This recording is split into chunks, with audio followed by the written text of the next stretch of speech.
Welcome to the weekly market recap with SC Securities. Let's have a look at some of the latest developments in the Sri Lankan economy and financial market.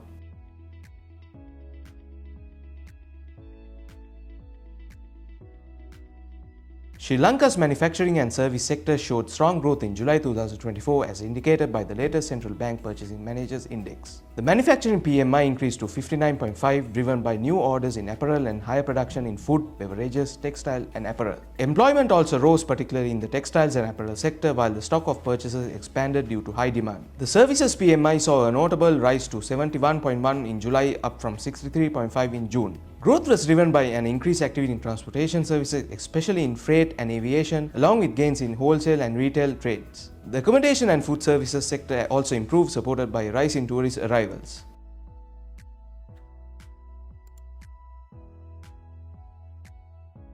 Sri Lanka's insurance sector is expected to play a key role in the country's economic recovery, according to the central bank governor. Speaking at an international forum, the governor highlighted the potential of the insurance industry to mobilize long-term funds, especially given the limited financing options available for SMEs and large-scale development projects. The governor also emphasized the importance of insurance in supporting Sri Lanka's aging population and its growing agriculture sector. With the ongoing economic recovery driven by improved business conditions, low inflation and declining interest rates, the insurance industry is well positioned to benefit. The governor noted that Sri Lanka's insurance penetration remains low at under 2% of GDP, compared to around 10% in countries like Hong Kong and South Korea, indicating significant growth potential.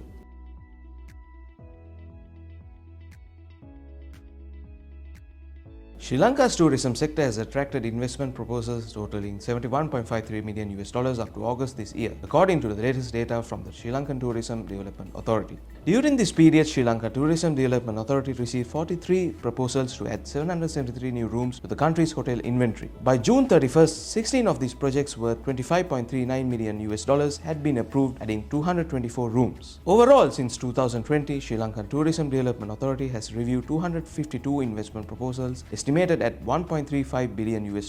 However, only $431.80 million worth of projects adding 3,502 rooms have been approved up to June 31st this year. The slowdown in tourism investment reflects broader global and local challenges affecting the sector.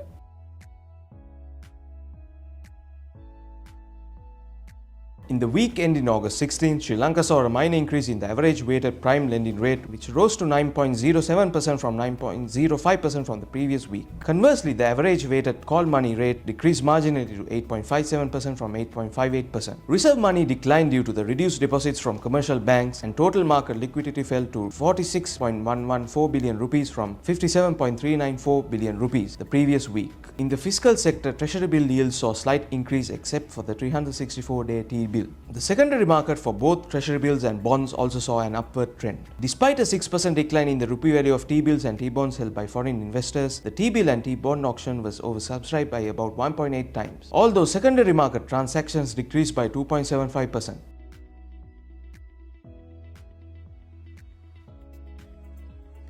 Sri Lanka's banking sector has seen a significant shift, with net foreign assets turning positive for the first time since April 2020, reaching 636.3 billion rupees in the first half of 2024. The Central Bank of Sri Lanka reports that this improvement is due to the build-up of foreign assets and the settlement of foreign currency exposures by licensed commercial banks. The central bank also boosted its NFAs through net purchases of foreign exchange from the domestic market, contributing to a stronger gross official reserves. In 2023, NFAs increased by 1.3 trillion rupees, contrasting with a 785 billion rupees contraction in 2022. In addition, private sector credit expanded by 146 billion rupees, marking a 6.2% year-on-year growth by June 2024, driven largely by consumption, with other economic sectors also benefiting. Meanwhile, net credit to the government contracted by 196 billion rupees, primarily due to the reduced lending by the central bank, while credit to state-owned enterprises also saw a reduction, largely owing to net repayment and the rupee's appreciation. Starting October 1, 2024, Sri Lanka will grant visa-free access to travelers from 35 countries, including Germany, the Netherlands, Australia, India, China and Japan. This decision, approved by the Cabinet, was announced by the advisor to the Minister of Tourism, Harin Fernando. The move is expected to boost tourism by simplifying travel for visitors from these key nations. With the recent Treasury-bill auction, the 91-day T-bill rate stands at 9.42%, showing an increase of 3 basis points. The 182-day T-bill rate stands at 9.80%, showing an increase of 12 basis points, and the 1-year T-bill rate stands at 10.01%, showing a decrease of 2 basis points.